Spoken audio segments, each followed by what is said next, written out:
참여 예수님. 네, 이주 사목부 또 회양 사목부 하고 있는 김현우 바울 신부입니다. 만나서 반갑습니다, 여러분. 주위에서 이렇게 율동 따라했는데 이렇게 율동들을 잘하세요? 그 남자든 여자든 다 한마음이 돼서 율동하시는 모습 보고 너무너무 좋았어요. 사실 이런 데 와서 이렇게 팔짱 끼고 이렇게 지켜볼 수도 있거든요. 어떻게 하나 지켜볼 수도 있는데 이게 몸이 움직이기 시작한다는 거 너무너무 좋은 신호예요. 사실 우리가 굉장히 경직된 사회를 살아가고 있고 그 종교들 중에서 특히 경직된 게 천주교거든요. 천주교가 전통적으로 그 사실 이렇게 선비들부터 해서 이렇게 한국은 특별하게 양반층에서 이렇게 시작했잖아요. 그리고 굉장히 이제 뭐 삼강 오륜부터 해가지고 뭐 되게 예의를 지키고 그랬었습니다. 그렇기 때문에 이게 천주교가 한국에 들어와서 이게 한국의 특별한 그런 예의랑 접목돼가지고 그렇게 된 거예요. 그래서 때로는 로마보다 더 로마적인 게 한국교회라고 한단 말이에요. 그 엄격함과 그 경직성이 경직된 게 때로는 좋을 때도 있어요. 그 어떤 형식이나 전례가 굉장히 절도 있게 되기 때문에. 근데 이게 너무 경직돼 버리면 우리가 사실 자유로운 하느님의 영이 역사하시기에는 좀 어려움에 방해가 될 수도 있어요. 이해하시죠? 네. 그래서 저는 아까 율동도 조금씩 따라 해보고 다 같이 똑같이 하시는 거 보고 하느님 감사합니다. 성령님 감사합니다. 저희들 마음을 이렇게 움직여 주시고 뭔가 따라할 수 있게끔 이게 다 마음이 열렸기 때문에 가능한 것들이에요. 마음이 열려야지 아멘도 나오는 거예요. 아멘이란 소리가 진짜 안 나온다는 게 잘 안 나와요. 그래서 저는 그 성령 기도회 하시는 분들이 아멘 응답하고 율동하고 봉사 이렇게 막 찬양도 하고 율동도 하고 그리고 이제 손도 들고 기도하고 또 뭐 있어요? 또 이상한 언어로 기도도 하고 이 모든 것들이 경직성에서 탈피되는 과정입니다. 이게 전제가 잘 돼 있어야지 하나님의 영께서 충분히 자유로운 영으로 활동하시는 거예요. 이게 자유로울 때 사실 우리가 치유가 일어나는 거예요. 뭐 기도회 쭉 끝나다가 마지막에 안수할 때만 치유가 일어나는 게 아니고 이 모든 과정을 통틀어서 하나님께서 그때그때 필요한 터치들을 해주신다는 거예요. 아멘? 네. 우리가 미소도 띌 때도 있고 때론 치아 보이게끔 웃을 때도 있죠? 네. 그런 과정을 통해서도 치유가 일어나는 거예요. 아멘. 아멘 더 커지는 것 같아요. 얼마나 좋아. 웃고 살아야지. 그쵸? 그리고 얘기해야죠. 집에 가서 가족들에게 핀잔 주고 잔소리 할 바에는 이런 데 나와가지고 충분히 말을 해야 돼요. 아멘 하고 알렐루야 하고 기도하고 찬양하고 말을 소모를 해야 돼요. 이 소모가 뭐예요? 여기서는 봉헌이 되는 거죠. 하나님께서는 봉헌이 되는 거예요. 다. 쓸데없는 말들이 아닌 거예요. 얼마나 좋아. 근데 우리 집에 가서 쓸데없는 말을 너무너무 많이 하잖아요. 내가 굳이 그 말을 왜 했을까 후회하고 이게 사람 말이 한계를 가지는 거예요. 이건 전 세계 어디나 똑같습니다. 저도 호주에 있을 때도 호주 사람들도 수다스러워요. 그리고 나중에 다 이 수다스러움에 대한 고해를 하더라고요. 그런 거예요. 비슷한 거예요. 다 말만이 한 걸로 죄를 많이 짓고 살더라. 사람들 똑같더라. 그래서 우리가 근데 사람은 기본적으로 남자는 여자보다 조금 말을 하는 횟수가 적대요. 들어보셨어요? 네. 그러니까 여성들이 더 수다스럽게 창조됐다고 하더라고요. 동의하세요? 네. 이 말을 꼭 하루에 얼마큼 해야지만 잠이 온다고 하더라고요.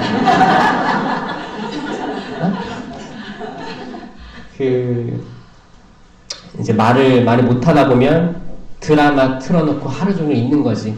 내가 할 말 이 드라마 주인공들이 해주니까 보고 있는 거야, 듣고 있는 거야. 그대로 입력돼가지고 나도 이제 실생활에서 그 대사를 그대로 써먹기 시작하는 거예요. 카페 가든 뭐 사람들 만나든 남편이나 아내 서로 싸울 때 내가 입력된 게 튀어나오게끔 되어 있습니다. 여러분이 자주 보시는 드라마가 폭력적이든지 아니면 가정 파괴를 주제로 하는 것이든지 이런 것들 다 나도 모르게 입력됐다가 이게 고스란히 어떤 상황 속에서 튀어나오게끔 돼 있어요. 사람은 다 들리는 대로 말을 하기 때문이에요.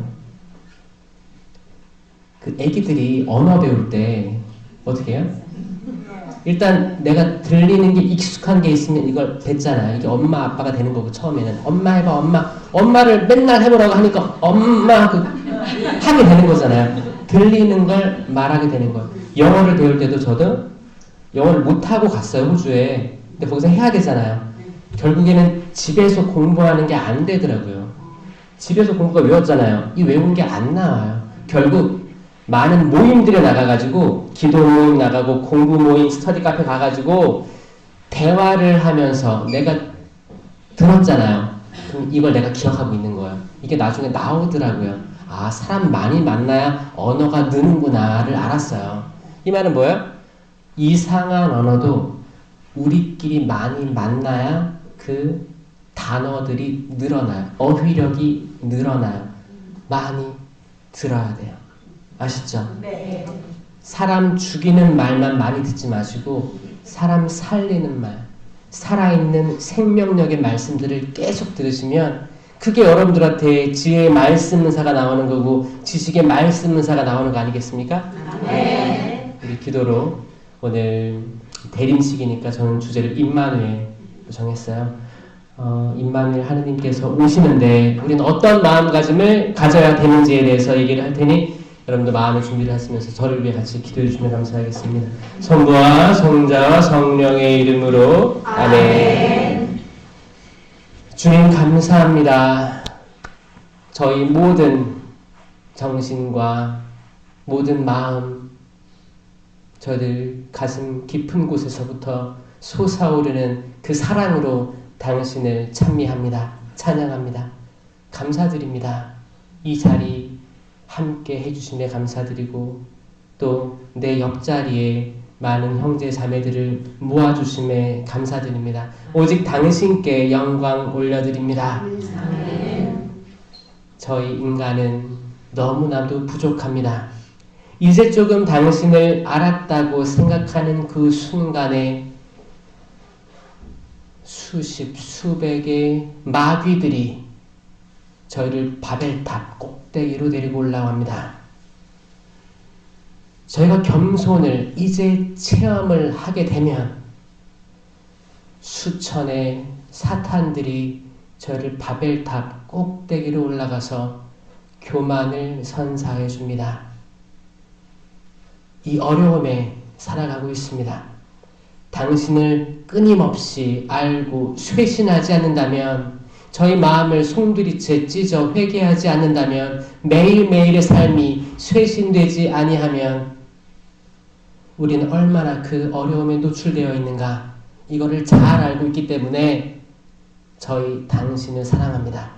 이 사랑한다는 말도 매일매일 매 순간순간 새롭게 당신께 올려드립니다. 저희들이 자유로운 마음으로 당신을 위해서 기도할 수 있게 하여 주시옵소서. 틀에 정해진 딱딱한 기도만이 아니고 살아있는 영으로 자유의지로서 굉장한 넓은 수만 가지 미사여규 아니면 언어들을 동원해서 당신을 찬양하게 하여 주시옵소서. 그 아름다움을 고백하게 하여 주시옵고 말과 또 행동으로 율동으로 하는데 적극적이게 하여 주시옵소서. 네. 주님, 저희는 각자 많은 삶의 현장 속을 살아가고 있습니다. 어떤 집은 자녀들 걱정이 있을 수도 있습니다. 어떤 집은 또 생계에 대한 걱정이 있을 수도 있습니다. 은퇴를 앞두고 있을 수도 있습니다. 건강상의 이유가 있을 수도 있습니다. 형제 자매와의 불화로 어려움이 있을 수도 있습니다. 또 내가 하고자 하는 대로 다 안 되는 것에 대한 그런 마음의 어려움을 가지고 있을 수도 있습니다. 이 모든 것들 저희들은 자유지로서 율동과 찬미와 신령기도 그 모든 것들로 이겨낼 수가 있습니다. 지금 이 순간 집중할 수 있게 하는 것은 내 마음의 여유임을 알고 있습니다. 우리가 마음의 여유를 가져야 몸이 움직이고 입술이 열리고 더 강하게 당신을 의지할 수 있기 때문입니다. 세상 모든 근심 걱정 다 내려놓고 내일 일은 내일에게 맡겨놓고 지금 이 순간 저희에게 필요한 말들을 허락해 주시옵소서. 저희가 회개하게 하여 주시옵소서. 이미 시작됐으나 아직 완성되지 않은 당신 나라를 알고 맛들이게 하여 주시옵소서. 그 설레임을 가지고 그 희망을 가지고 저희들이 신앙생활을 기쁘게 하게 하여 주시옵소서. 지금 여기 오신 모든 분들을 위해서 심령으로 기도하면서 축복하겠습니다.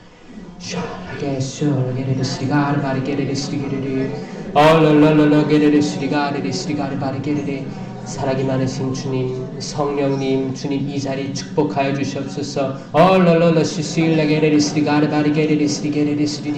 저희들의 근심 걱정을 당신 앞에 모두 봉헌합니다. 받아주시옵소서. 받아주시옵소서. 저희들이 가지고 있는 그 불완전성도 다 당신께 봉헌합니다.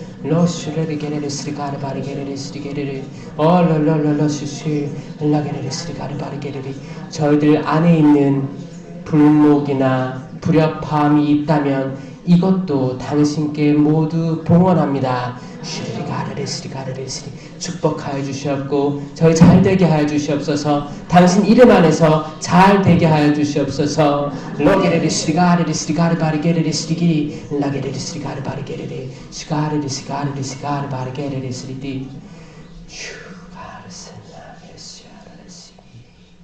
이 모든 기도 우리 주 예수 그리스도를 통하여 비나이다. 아멘. 성부와 성자와 성령의 이름으로 아멘. 저희들이 아멘 하고 이렇게 응답하는 거 있잖아요. 이거 너무 좋은 거예요, 사실. 이게 신부님 저는 안 졸고 있습니다의 신호가 될 수도 있어요. 사실 철야기도 같은 데서 많이 하거든요. 제가 딱 쳐다봐요. 그러면 어떤 분들은 가끔은 조는 것도 인식을 못할 수도 있거든요. 그러다가 깜짝 놀라가지고 아멘 하는 거예요, 혼자. 타이밍이 틀려. 그래도 뭐야? 자기가 지금 깨어있다. 나와 함께 단 1시간이라도 깨워줄 수가 없느냐 이렇게 말하잖아요. 이건 모두에게 그 시간은 과거 2000년 전에 그 시간이 아니고 항상 지금 이 시간이에요. 지금 이 시간. 지금 이 시간 집중해서 하는 거예요. 혹시 졸려도 괜찮아요. 주무세요. 영상으로 올려드릴 테니까 사실 요즘 시대가 발달돼가지고 그냥 핸드폰 하나로 이렇게 영상을 남길 수 있고 다시 볼 수 있음이 저는 이게 시대의 흐름이고 만약에 예수님께서 2000년 전이 아니라 지금 21세기에 오신다고 해도 핸드폰 활용하실 것 같아요. 스마트폰을 이용하셨을 것 같아요. 왜냐? 그 당시는 다 없었잖아요. 어떻게 했어요? 그냥 마이크도 없었죠. 설교를 하고 다녔는데 군중이 따라다닌 거였어요. 이거를 뭐 전화해서 야 예수님 이거 오신대 이렇게 했겠어요? 아니요. 오신대 그 소문을 듣고 몰려온 거였어요. 그렇게 몰려다녔던 거예요. 그럼 지금 예수님이 오시면 계속 그렇게 몰고 다니시겠어요? 단톡방에다가 나 어디 간다 사용하지 않겠습니까? 네. 더 파급력이 있고 전 세계 어디서나 보고 들을 수 있잖아요. 이거 얼마나 축복인가. 그래서 저는 이 시대의 많은 젊은 신부들이 사실 젊다는 것도 마음먹기에 따라 다른 거예요. 전 여러분들 젊다고 생각하거든요. 나이가 아무리 많이 드셨어도 나 젊어. 그러면 젊은이에요. 네? 그래서 신부님들도 나이가 많으신 분들 있잖아요. 근데 유튜브 하시는 분들이 있어요. 그렇잖아요. 그분들은 젊은 거예요. 젊은 마음을 가지고 어차피 신부들은 공인입니다. 각 본당에서 미사 다 하잖아요. 그 어떤 분들은 녹음해서 올리기도 하고 어떤 분들은 강론을 하면 다 받아 적어가지고 나중에 블로그에 올리기도 한단 말이에요. 이미 다 노출되어 있는 거란 말이에요. 우리 삶은. 신부님, 수녀님들의 삶 다 노출되어 있기 때문에 이분들이 그냥 조금만 더 세팅하면 더 많은 사람들이 더 볼 수 있는 장점이 있단 말이에요. 더 많은 사람들이, 신부님들이 용기를 가지고 이렇게 더 검색했을 때, 성당 검색했을 때 성당에 대해서 욕하는 것만 나오지 않고 성당에 대해서 강의 이런 거 많이 나오면 얼마나 좋아요. 제가 처음에 놀란 게 뭐냐면 제가 호주에서 선교하고 있을 때 유튜브 중독됐었어요. 그러니까 외롭기도 하고 어차피 이제 영어를 이제 나중에는 잘하게 돼가지고 제가 10년 살다 왔잖아요. 그러니까 뭐 한 8년 이후부터는 예전만큼 준비를 안 해도 그냥 술술 나오기 때문에 시간이 더 생긴 거예요. 이 시간이 생긴 거에 예전에 저는 이 시간을 공부하는 데 많이 썼다면 공부할 시간이 이제 줄어들게 된 거예요. 그때 유튜브에 진짜 중독됐다고 해야 되나요? 계속 보게 되는 거예요. 뭐 재밌는 거, 예능, 뭐 코미디, 뭐부터 해서 드라마도 볼 수 있고 다 볼 수 있잖아요. 보면은 그냥 끝나요? 또 자동으로 넘어가요, 딴 걸로. 이 영상을 계속 보게끔 만드는 거예요. 제가 그때 회개가 들었는데 어떤 회개가 들었냐? 내가 과연 잘 사는 것일까? 이게 맞는 것일까? 나는 왜 이렇게 유튜브를 소비를 하고 있을까? 그리고 혹시나 하니까 성당, 뭐 천주교 이런 걸로 검색을 한번 해봤어요. 근데 그때만 해도 많이 안 나왔어요. 개신교는 엄청 많았습니다. 개신교 강의 설교 엄청 영상이 많았고 심지어 무당들도 엄청 많았어요. 엄청 많아요. 근데 천주교가 제일 약해 보였어요. 그래서 나는 소비만 하는 게 아니고 그럼 나도 생산을 해보자. 생산자가 되어보자. 그럼 내가 계속 소비만 하면서 10시간씩 볼 바에는 내가 올릴 수도 있는 거잖아요. 변화를 시켜보자 라는 마음으로 첫 시작들을 했던 거예요. 근데 하다 보니까 저를 좋아해 주시는 분들도 계시고 좋아요도 눌러주시고 응원도 해주셔가지고 요즘 신나게 하고 있어요. 신나게 더 하라는 마음으로 그렇게 해주신 것 같아가지고 여러분들의 또 마음을 받들어서 네, 열심히 해보겠습니다. 때론 어떤 사람들은 그래요. 그렇게 드러나면 교만한 거 아니야? 겸손해야 되지 않아? 이런 것들로 굉장히 많은 고민들도 했었어요. 고민이 없었다고 하면 거짓이고 고민을 했었어요. 그때 제가 느낀 게 뭐냐면 겸손에 대한 묵상을 오래 했습니다. 겸손이란 뭘까? 거기서 제게 하느님이 주신 음성은 뭐였냐면 시간, 내가 너에게 준 시간에 대해서 겸손하라였어요. 일반적으로는 우리는 형제님 뭐 해주시겠습니까? 이것 좀 해주시면 감사하겠어요. 우리 직책을 맡아주세요. 아닙니다. 저는 그럴 만한 사람이 아닙니다. 이렇게 떠밀어내죠? 자매님 우리 이번에 봉사자가 필요한데 율동봉사자 필요해요. 해주시겠어요? 아, 저 박치예요. 저 못해요. 우리는 핑계들을 만들어내면서 거절하기, 이게 거절하는 게 이건 겸손일 거야 라는 걸 약간 포장돼서 명분이 좋지. 겸손한 모습일 거야. 그걸 거절하는 게 많아요. 하지만 이거는 하느님이 주신 그 소명에 확실히 응답을 못했기 때문에 완전한 겸손은 되지 않을 수도 있어요. 진짜 겸손은 제가 부족하지만 하느님의 도우심으로 해보겠습니다. 제가 이 시간을 소중하게 생각하기 때문에 이 시간 집중해 보겠습니다. 어차피 시간은 흘러가는 거고 지나가면 다시 되돌아올 수가 없어요. 그렇기 때문에 지금 이 순간 나는 좋은 말을 나누고 싶어요. 지금 이 순간 나와 함께 있는 내 가족들, 내 자녀들, 부모님, 남편, 아내, 모든 사람, 내 앞에 있는 지금 이 순간 함께 커피를 마시든 미사를 함께 하든 여기에서 정말 좋은 말들을 나누고 사람 생명 살리는 말들, 용기를 북돋는 말들 하겠습니다. 왜냐? 이 시간은 돌아오지 않으니까. 그리고 물은 엎어지면 다 다시 담을 수가 없으니까 하나하나 신중하게 하겠습니다라는 기도로 바뀌면서 아, 시간을 잘 써야 되는구나. 왜냐? 내 시간이 보장되어 있지 않잖아요. 우리의 현재와 과거만 확실하지 미래는 알 수 없잖아요.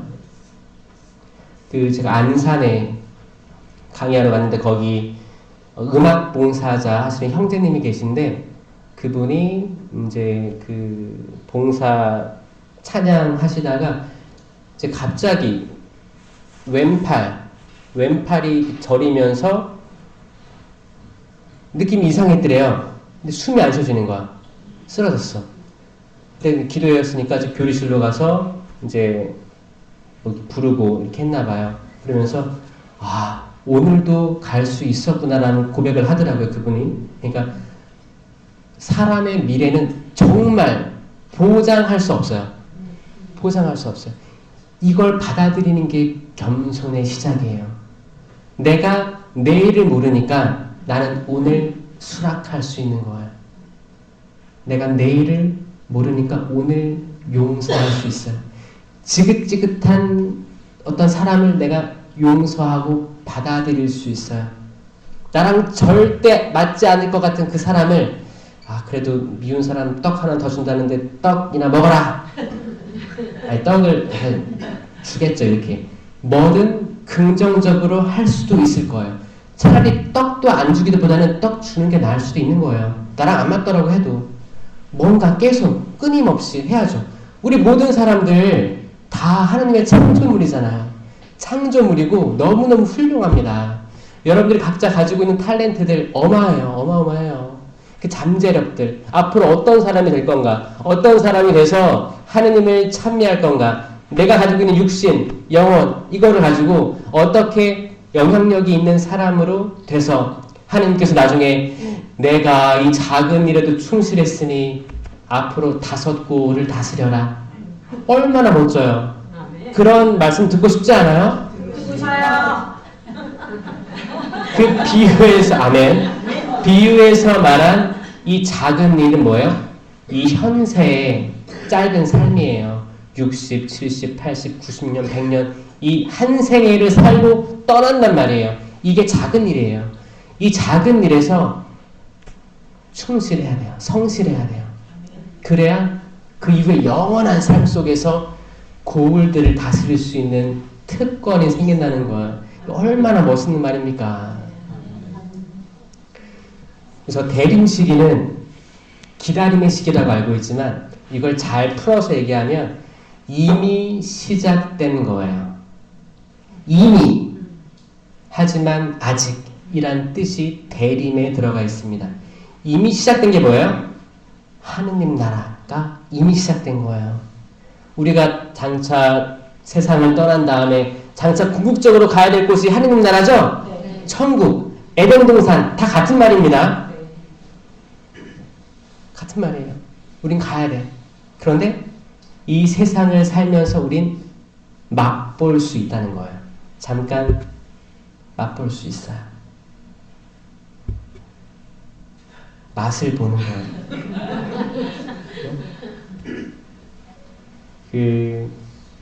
예수님께서 땅바닥에 손가락으로 쓰신 거 기억납니까? 네. 가늠한 여인 잡혀왔고 다 남자들로 둘러싸여 있었고 그 손가락으로 쓰시잖아요. 손가락을 뭘 썼다고요? 죄가 없는 사람. 그건 말로 했지. 예수님이 너희들 죄가 없는 사람이 먼저 돌을 쳐라 했고 말로 했고 손으로 무언가를 쓰기 시작했어요. 이게 뭐라고 생각하세요, 이거? 언제까지 이걸 쓰고 있어야 될까? 이 화난 남자들이 언제쯤 돌아갈까? 뭐라고 썼을까요? 그 구약에 여러분들 하느님의 손가락이 나타나서 글자 쓴 거 기억나요? 네? 다니엘서인가요? 다니엘서에 문에 라피신 뭐 이런 거 있잖아요. 그게 뭐예요? 앞으로 왕국이 분열되고 다 쫓겨날 거다 이런 걸 예언한 거잖아요. 그 하느님의 손가락이거든요. 하느님의 손가락인데 예수님의 손가락은 예수님의 손가락일까요? 하느님의 손가락일까요? 하느님의 손가락. 그 예수님이 하느님의 손가락을 달고 다니는 거예요?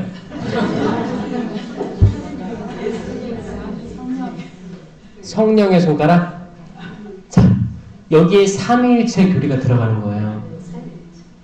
하느님, 예수님, 성령 하느님은 완전히 한 분이시고 완전히 세 분이에요. 이게 인간적인 머리로 이해가 안 되는 겁니다.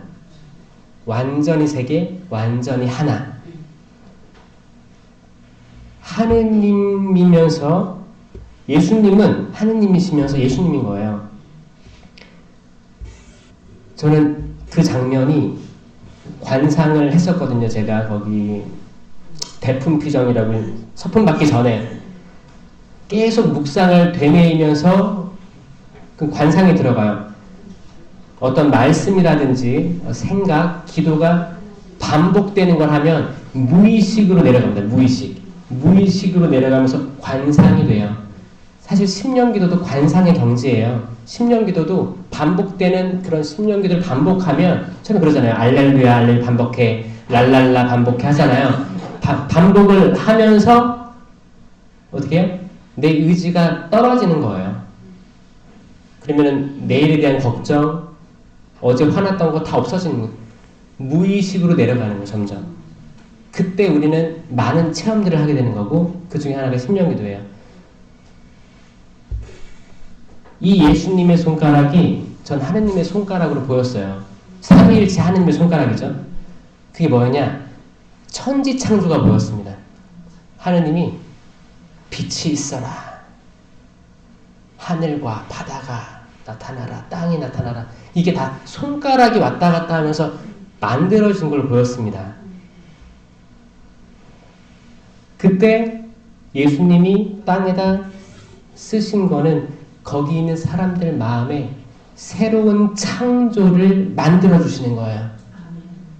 이게 어떤 경험이냐면 저도 굉장히 완고할 때가 있었고 우락부락하게 분노를 참지 못할 때가 있었습니다.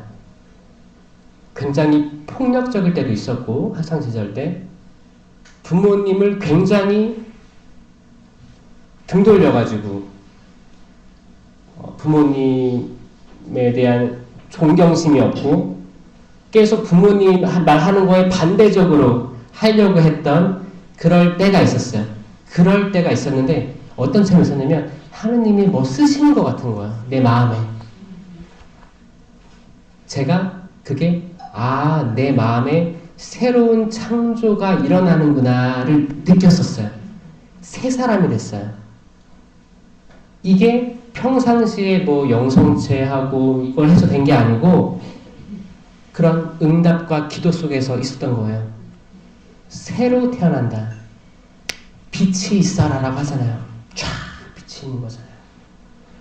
빛이 아무것도 없었는데 빛이 있었고 하늘과 바다가 생겼고 땅이 생겼고 해와 달과 별이 심겨졌고 하늘의 새와 바다의 물고기 생겨졌고 땅 위에 나무들하고 집짐승, 들짐승, 길짐승, 사람 만드시고 쉬셨잖아요. 이게 수만 년, 수십만 년 전에 있고 없어진 게 아니고 지금도 계속 창조가 일어나고 있구나.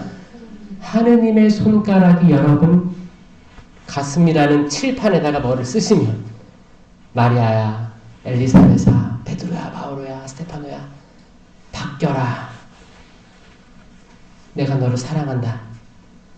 내가 있으니까 두려워하지 마라. 그 어떤 상황에서도 두려워하지 마라. 나만 바라봐라. 나만.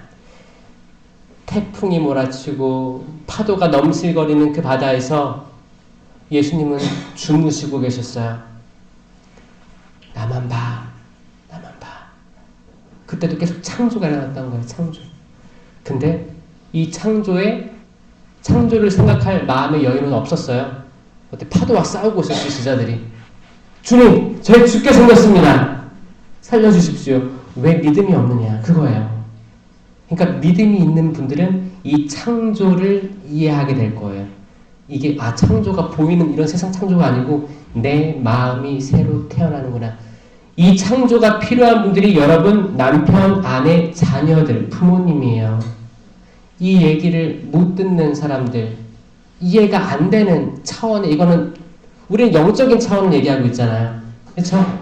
여러분들이 만나고 있는 모든 사람들이 이런 새로운 창조에 대한 경험을 알게 된다면 지금도 훨씬 나은 삶이 오지 않겠습니까? 서로가 서로를 이해하고 용서해주고 따뜻한 말 해주고 서로 으쌰으쌰 이렇게 되는 거죠. 이게 하느님 나라를 미리 맛보는 거예요. 찍어서 이런 맛이구나. 그럼 내가 앞으로 세상을 떠나면 이런 나라에서 살게 되는구나. 주님과 함께, 하느님과 함께. 하느님 계신 곳이 하늘나라입니다. 어렸을 때는 하늘을 보고 저 하늘 위에 하늘나라가 있다고, 저 구름 위에 어떤 왕국이 있나 이런 생각들을 했었어요. 여러분들은 하늘나라 어디 있다고 생각하세요? 마음에?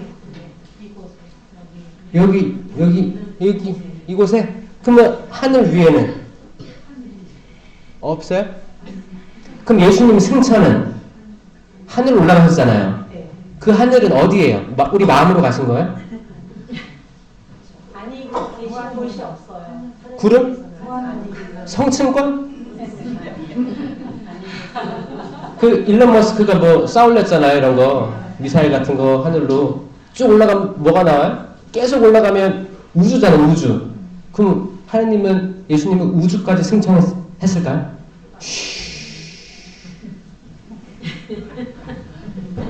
하느님 나라는 하느님이 통치하시는 곳입니다. 이거 외우시면 좋아요. 하느님 나라는 하느님 통치가 이루어지는 곳. 아멘.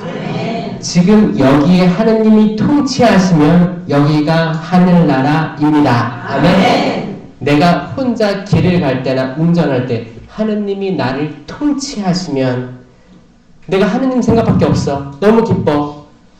라디오 들을 때도 뭐 평화 방송 라디오만 듣고, 항상 유튜브도 성당 강의만 듣고, 항상 하느님 없이 살 수 없어. 그게 이미 하느님 나라를 맛보고 있는 거예요. 아멘. 하느님 나라 멀리 있는 게 아닙니다.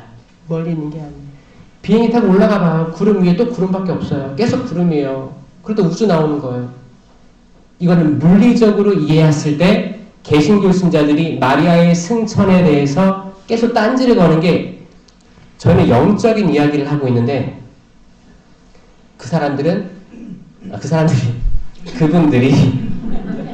그분들이 삐딱하게 들으려고 하니까 이걸 과학적으로 접근을 하려고 합니다. 성모님의 승천은 정말 하늘로 올라가실 수도 있고, 모르잖아요. 증거가 없어요. 성모님은 하느님 계신 곳, 아들 예수님 계신 곳으로 간 거, 이게 성모 승천이에요. 아멘? 그러니까 항상 성경을 읽을 때는 두 가지로 이해하시면 편해요.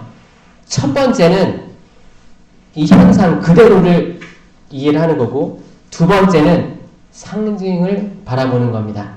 이게 그 모든 인류를 통틀어서, 역사를 통틀어서 철학적인 사유의 방법이에요. 플라톤적 해석이 있고 아리스토텔레스적 해석이 있는 거예요. 플라톤은 이데아를 봤어요.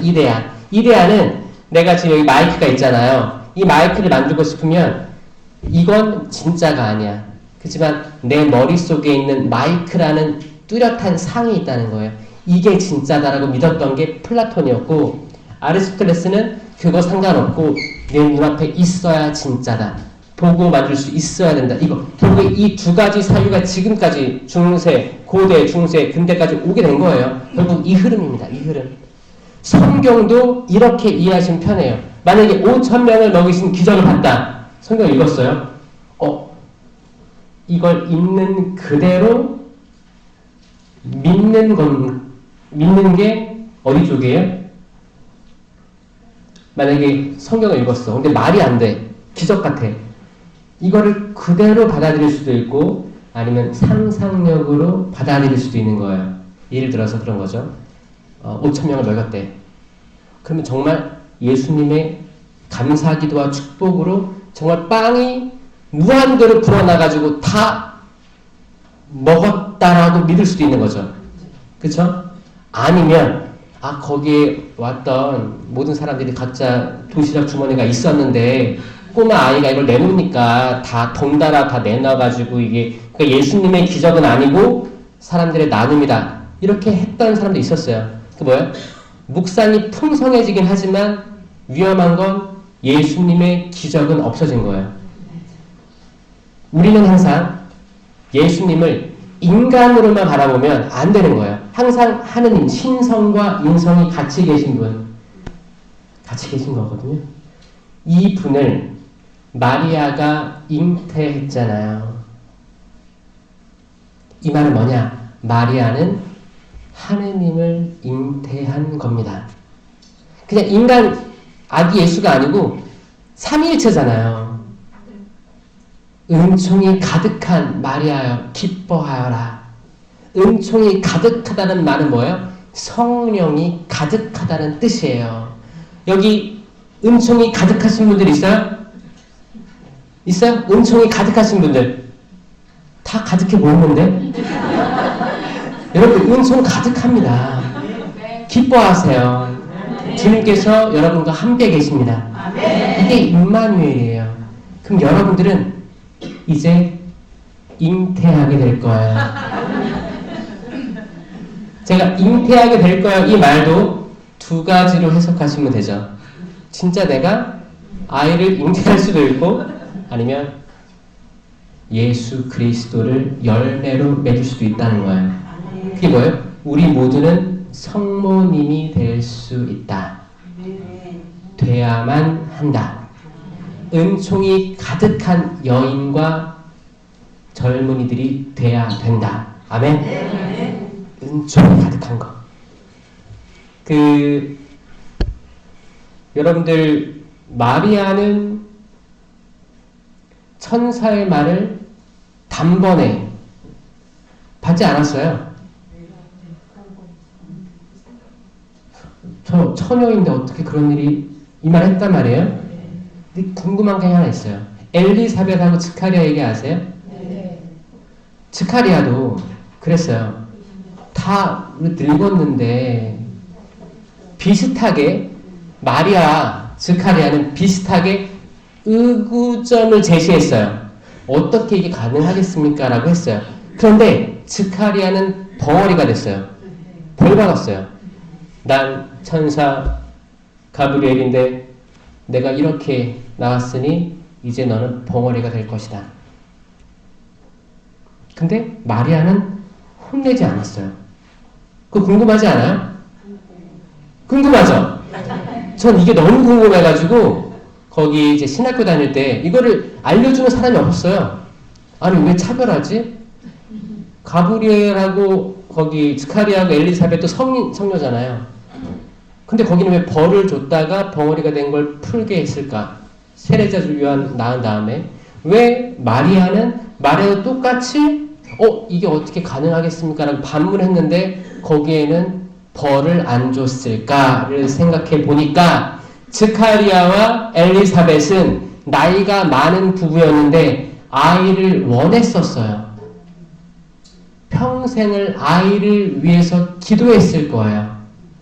평생을 기도해서 정말 천사가 이제 아이를 낳게 될 것이다 했는데 내가 평생 바래왔던 건데 에이 설마요 이렇게 나온 거예요. 반면 마리아는 아이를 원하지 않았습니다. 전혀 상상도 못하는 처녀였어요. 아니 저는 처녀인데요? 느낌 틀린 거 아시겠죠? 이게 우리 얘기인 게 뭐냐면 우리들도 계속 지향 두고 하는 기도들이 있을 거예요.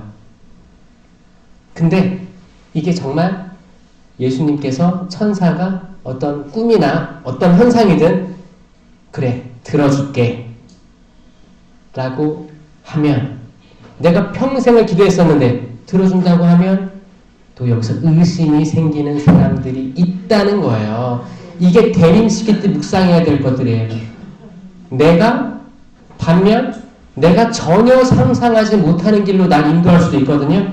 예수님께서 하나님께서 이때 나는 이거를 한번 갸우팅하고 그래도 순명하고 따라갈 수 있는가? 지금 한참 이제 인사이동 짤 때거든요. 인사이동을 짠다는 건 이제 1월 달에 인사이동이 발표돼요. 이제 신부님들. 또 수녀님들도 1월, 2월에 다 인사이동 되잖아요. 그런 게 있어가지고 항상 저희들은 어디를 갈지를 잘 모릅니다. 항상 그거 뜨는 거 나와봐야지만 알 수가 있어요. 근데 그런 거죠. 대부분의 신부님들 그런 순명하죠. 아, 제가 필요한 곳, 아니면 신자들이 저를 필요로 한 곳, 당신께서 원하시는 대로 써주십시오. 그게 이렇게 따라갈 수밖에 없어요. 이게 제일 좋거든요. 때로는 어떤 분들은 주교님한테 주교님 저 여기 분당 가고 싶습니다. 이렇게 그럴 때도 있대요. 옛날에 그랬대. 옛날에 지금은 없을 거야. 있었겠죠 옛날에. 그쵸? 있었죠. 근데 결국에는 주교님이 판단해서 이 성령의 힘으로 쫙 이게 나오는 거죠. 인사이동이. 그렇게 됐을 때 순명해서 새로운 보금자리에서 시작하게 되는 거예요. 처음에는 내가 왜? 라고 생각은 할 수 있어요. 저도 처음에 호주 가라고 했을 때 저요? 저 왜요? 이 생각을 했다니까요. 왜냐면 저는 영어랑 전혀 상관이 없는 사람이었어요. 제가 여기 그 부평 3동 출신이거든요. 입학은 용현호동, 부평 3동에서 이제 신학생을 살았죠. 중학교, 고등학교, 신학교 다 제 영어 성적은 수, 우, 미, 양, 가 중에서 뭐였다고요? 양이었습니다. 전 이게 사실 이게 그때는 부끄러운 거였죠. 어떻게 영어를 못해도 이렇게 못하나. 그때 저희 반에서 가는 없었어요. 양이 꼴등이었던 거예요. 양. 이게 지금은 바뀌어가지고 A, B, C, D 로 바뀌었어요. A, B, C, D, D 마이너스. 양이에요, 양. 다 양. 저 그랬는데 주교님이 이제 신부 1년 하고 보좌 신부 1년 하고 2년차 때 가라고 했어요. 호주에 선교하러 가야 된다고. 그래서 물어봤죠. 저요? 저 영어를 못하는데? 그러면 거기서 선교를 가면 영어로 미사를 하고 강론도 해야 되고 아이들도 가르치고 영어로 성가도 불러야 되고 결혼식도 해주고 장례식도 해주고 이거 말씀이시죠? 그렇지. 근데 영어를 못하는데요? 말이 되나. 좀 갸우뚱했습니다. 근데 결국엔 어떻게 해요? 부족하지만 해보겠습니다. 간 거예요. 이게 되겠어요? 가서? 완전히 1년, 2년, 3년은 그냥 꽝이었죠. 꽝. 제 인생이 꽝이라고 느꼈었어요. 말은 해야 마시고 고기는 쓸어야 마신데 말도 못하니까 생각은 있는데 한국말로 생각은 있는데 영어도 안 나오니까 답답하고 그때 이거를 받아쳐야 되는데 그 받아치는 말이 시간이 한참 지나서 잠들 때 떠오르는 거예요. 아, 이 말 할 걸 그때 눈물이 또르르 흐르는 거예요. 억울해서 내가 약간 좀 이렇게 인종차별적인 상황이 있어가지고 여기서 내가 화를 냈었어야 되는데 화를 낼 땐 내야 되거든요. 화를 가지고 있으면 이게 화가 내 장기에 쌓이는 거예요. 잘못되게 되는 거예요. 원래 잘 흘러가야 될 나의 뭐 혈액순환이라든지 유런이라든지 모든 신호들이 사실 장이 굉장히 예민한 거예요. 모든 사람은 장이 예민합니다. 장이 바로 뇌로 직통하는 신호 시스템이 있는 거예요. 그래서 뭐 장기가 아프면 바로 뇌에 신호가 가는 거예요. 아프다 신호를 주는 거거든요. 이런 화를 묻어두면 안 되는 거예요. 무조건 화를 표출을 해야 되는데 어떻게 지혜롭게 표출하는지가 중요한 거거든요. 어떻게 해야 돼요? 감정을 내려놓고, 근데 그게 쉽습니까, 그게? 말이 안 되죠? 중요한 건 뭐냐면, 내 마음의 평화를 유지한 채 내는 화. 이 화에 논리가 들어가 있으면 좋겠어요. 내가 이래서 마음이 불편하고 화가 났는데 이걸 알았으면 좋겠다. 왜냐면 당사자가 나를 화를 끄집어낸 사람이기 때문에 꼭 알았으면 좋겠다. 만약에 이거를 너가 받아주면 너는 사람 하나를 얻는 거야. 자, 형제들 사이에서 분쟁이 있을 때 처음에는 당사자 찾아가서 얘기하라고 했죠? 그러면 그 사람 얻는 거다. 그래도 말을 안 들으면 어떻게 해요? 두세 사람을 데리고 가라. 그래도 안 되면 교회에게 알려라. 그거예요. 그러면 이게 순서대로 가서 교회에 다 알리라는 건가요? 교회에 알리기 전에 둘이 만나서 해결하라는 거예요. 이거예요. 맘 불편해. 꿍에 있지 말고 뒤에서 소근소근 뭐 이렇게 사람들 내 편을 만들어가지고 저 자매를 매상시켜. 막 이게 아니고 정말 내가 화가 났어. 어떤 사람 때문에. 그럼 그 사람 단둘이 만나서 나를 왜 그렇게 대하니? 왜 나에 대해서 그런 말들을 합니까? 또 다양하게 단둘이 해결하는 게 가장 좋습니다. 화도 묻어두면 성당에서 다 화를 묻어와가지고 집에 와서 남편한테 하소연하는 거 아니에요. 그거 이게 화의 임계점에 다다르면 우리는 어디로든 나갑니다. 근데 이게 가장 약한 존재에게 가게 돼 있어요. 우리는 높은 존재에게 화를 낼 수 없음을 알고 우리는 가장 약한 아이들이나 형제님이나 자매님이나 병상에 계신 부모님 다양한 방법으로 모든 화들을 뭉뚱그려가지고 그 대상 앞에 나아갈 수 있는 게 사실 우리 상황인 거죠. 그렇기 때문에 화는 그때그때 다 처리해라. 할 수만 있다면 논리적으로. 또 시간 지나면 까먹어요. 그리고 그 나쁜 인상이 계속 쌓이되면 어떻게 돼요? 나중에는 내가 왜 저 자매 싫어하는지도 까먹었어요. 근데 싫은 거야. 존재 자체로 싫은 거야. 그렇게 하지 마시고 그때그때 떠오르는 거 있으면 이거 내가 화다. 마음이 불편하다. 평화롭지가 않다. 이거 내보내야겠다라는 의식을 가지고 한번 대화해 보시는 거예요. 좋게 할 수도 있잖아요. 커피 한잔 마시면서 할 수도 있잖아요. 좋은 얘기 하다가 근데 아까 그런 표현은 좀 그랬는데 나는 이렇게 느꼈다. 근데 이거 말 안 하면 나중에 더 커질 것 같아가지고 얘기한다. 미안하다. 이렇게 해도 잘 해결될 수 있는 부분이거든요. 그렇지 않아요? 그래서 여러분들이 보니까 지금 화들이 임계점에 차 있는 분들이 있어요. 그 화를 차라리 신령 기도할 때 쏟아내시는 거예요. 차라리 성당에서 다 소진하고 가라. 말을 계속 아끼면 계속 차오르다가 약한 존재에게로 간다. 그러면 안 되겠죠. 그렇죠. 그래서 대림식이 묵상하시면서 꼭 봐야 될 분은 성모님입니다. 제가 성당 들어와서 처음 보였던 게 감실이었어요. 감실. 성모님 상도 있지만 사실 이 상에는 성상이라고 하죠. 이 상은 기도하는 거를 약간 도와줄 수 있어요. 도와줄 수 있지만 이거를 맹목적으로 이거를 만져서 기적이 생겼다 이런 거는 사실 위험할 수 있습니다. 개신교에서 계속 공격하는 것들이 이런 거예요. 아니 천주교의 신자들은 항상 성당 마당에 있는 성모님 상에 90도로 인사를 한다고. 그리고 예수님 상에서는 45도 절을 한대요. 더 깊게 성모님한테 인사를 하고 아들 예수님한테는 조금 하고 그러니까 그들이 볼 때는 성모님을 더 흠숭한다 그렇게 얘기를 하는 거죠. 계속 아니라고 설명을 해도 그런 분들이 있으니까 90도보다 더 내려간대요. 그래서 똑같이 하세요. 똑같이 차등 두지 말고 똑같이 하세요. 헷갈릴 수 있으니까 일반 사람들은 그렇다니까요. 일반 사람들.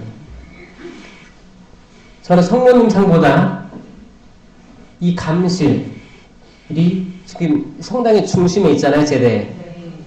이게 핵심이에요. 핵심. 십자가 아래 있는 감실. 전 십자가 아래 성모님으로 보여요. 감실이 성모님으로 보여요. 저한테는. 성모님의 태로 보입니다. 태. 자궁으로 보입니다. 자궁 안에 살아계신 예수 그리스도가 보여요. 성체, 축성된 성체는 예수 그리스도가 맞죠? 네. 실체 변화로 완전히 전 존재가 예수 그리스도로 바뀐 겁니다. 그럼 이 감실 안에는 예수님이 진짜 현존하시는 거예요. 아멘? 전 이게 마리아의 태로 보입니다. 십자가가 생명나무라고 제가 얘기하고 다닙니다. 계속. 저는 창세기 하면 뭐가 떠올라요? 그러면 다 많은 사람들이 선악과를 떠올려가지고 이게 좀 약간 속상해가지고 저는 생명나무를 계속 얘기하고 다닙니다. 왜냐? 같이 있었어요.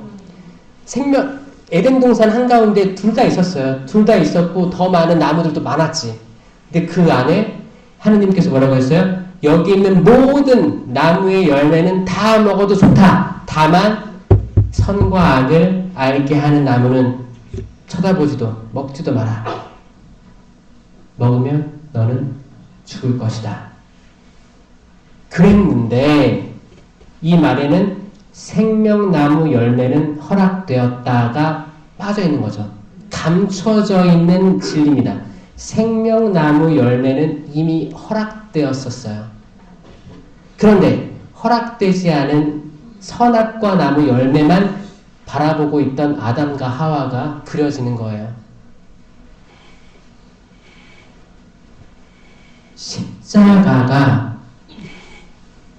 십자가는 나무예요. 나무로 만들어졌어요. 그래서 나무와 십자가와 옛날 표현은 차이가 없었어요. 아, 나무에 달려 죽었구나. 이게 십자가형이었어요. 나무에 달려 계신 거예요. 그러니까 나무에 달려 있는 건데 이 나무는 뭐예요? 생명이 달려 있는 나무다. 십자가는 생명 그 자체이신 예수 그리스도가 달린 나무잖아요. 이거를 뭐라고 해요? 생명나무라고 하는 거예요. 에덴 동산에 있던 생명나무의 열매는 보시는 대로 이 십자가가 이미 존재했다니까요. 나무가 이미 존재해요. 나무가 존재했던 거예요. 어떤 구절이든 다 삼위일체 하느님은 다 있는 거예요. 구약이니까 하느님밖에 없는 게 아니고 이미 하느님의 영은 그 물 위를 맴돌고 있었고, 그쵸? 네. 성령이 있었고, 그럼 예수님은 없잖아요. 어디 있을까? 말씀으로 있었지. 근데 이미 생명나무가 정확히 있었다. 이 생명나무가 왜 중요하냐? 이 창세기와 요한복시로 관통하는 얘기거든요. 생명나무는 창세기에 등장하고 요한복시록에 등장합니다. 나는 알파요 오메가다. 시작이요 마침이다. 성경책 통독하기 어려운 분들은 꼭 창세기 읽고 요한복시록 읽어보시면 이거의 핵심을 알아요. 어떤 책이든 논문이든 서론, 결론 읽으면 대충 본문이 뭔지 알아요. 모든 작가들이 그렇게 써요. 아멘? 생명나무가 정확히 등장하고 마지막도 다시 생명나무 열매를 먹게 해주리라 끝나는 거예요. 그러면 결국에 이 생명나무에 대한 열매에 대한 이야기거든요. 생명나무 열매는 예수 그리스도다. 예수 그리스도는 작은 빵으로 오신다. 내가 길이요 진리요 생명이다. 예수님은 생명입니다. 생명나무의 열매는 예수 그리스도. 지금 성체로 오시는 거예요. 남은 성체를 모아두는 곳이 자, 이 감실이 뭘로 보이세요, 이제?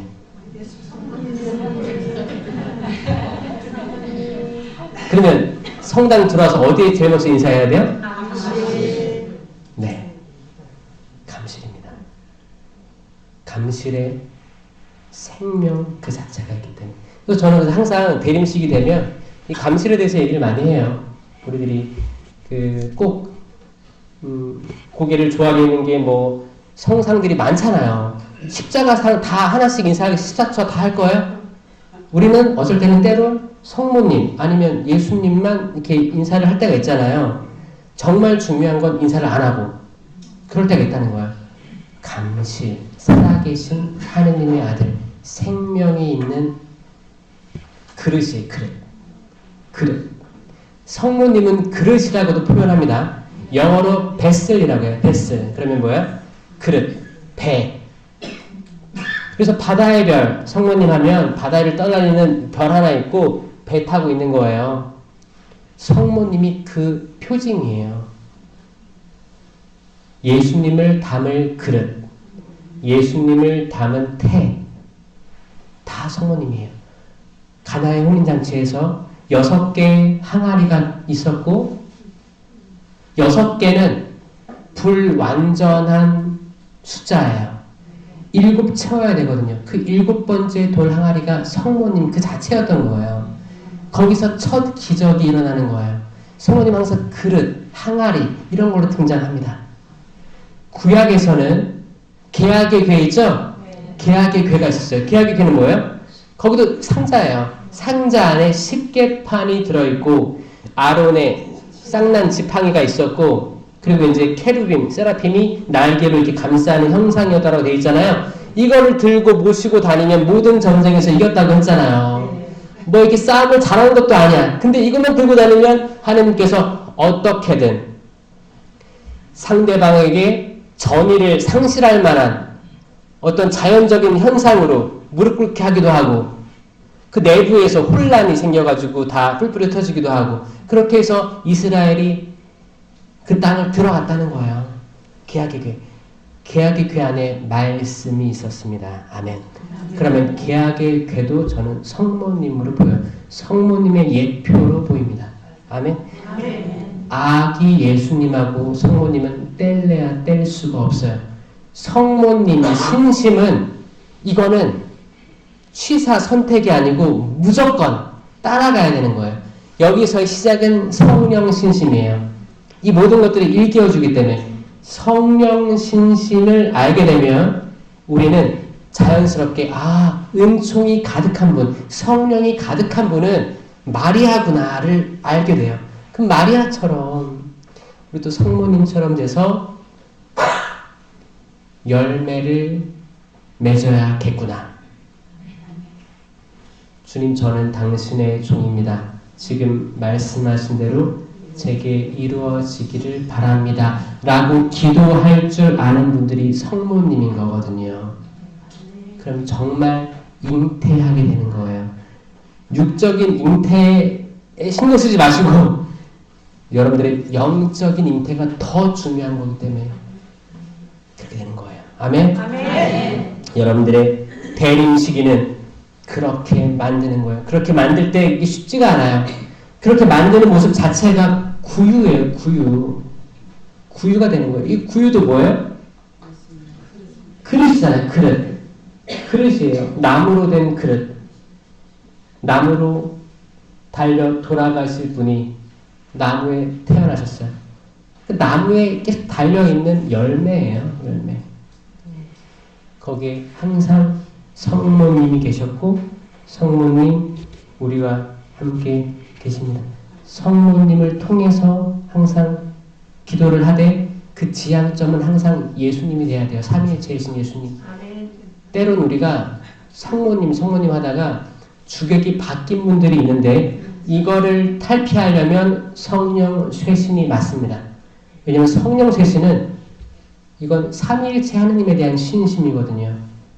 성모님 신심과 급이 달라요. 급이 다른 겁니다.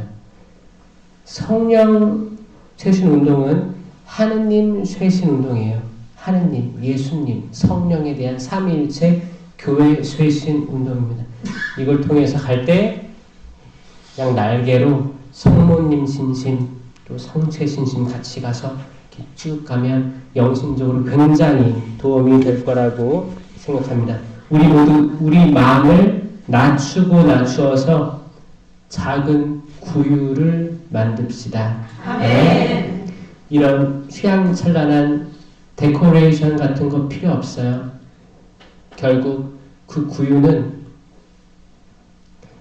예수님은 삼위일체 하느님이잖아요. 세상 창조하시고 그 세상 안으로 오셨는데 세상은 하느님을 거부한 사건이 성탄절입니다. 다 바빴어요. 문도 안 열어줬어요. 없었어요. 그래서 동물들이 있는 마구간으로 가신 거예요. 그게 성탄절 이야기예요. 예수님 5성급 스타 호텔 거기서 태어난 게 아니에요. 그렇죠? 리조트도 아니고. 지금 겨울철 이렇게 성탄절 다가오면 젊은이들은 그렇게 여행도 가고 뭐 많이 지금도 방 잡을 수 없을걸요? 그때나 지금이나 똑같이 방 잡기 어렵습니다. 응? 굉장히 의미 있지 않아요? 예수님은 그런데 없을 거예요. 아주 낮은 곳, 아주 냄새나는 곳, 아주 처량한 곳, 다 버림받은 사람들이 있는 곳에서 태어날 겁니다. 예수님을 우리 집에 모시려면 우리 집은 낮추고 낮춰야 돼요. 눈물로 회개해야 되고 다 나눠줘야 돼요. 쓸데없는 거 계속 장롱에 차곡차곡 쌓아놔서 장롱을 하나 더 사. 아, 옷둘 데가 부족하네. 장롱 하나 더 사. 계속 쌓아두면 결국에 못 씁니다, 여러분. 차라리 살 거면 나눠주고 또 사세요. 베푸세요. 베풀고 그렇게 어떻게든 덜어낼 생각을 해야지 계속해서 물질적으로 얻으려면 여러분들의 욕심은 끝도 없기 때문에 채워지지가 않을 겁니다.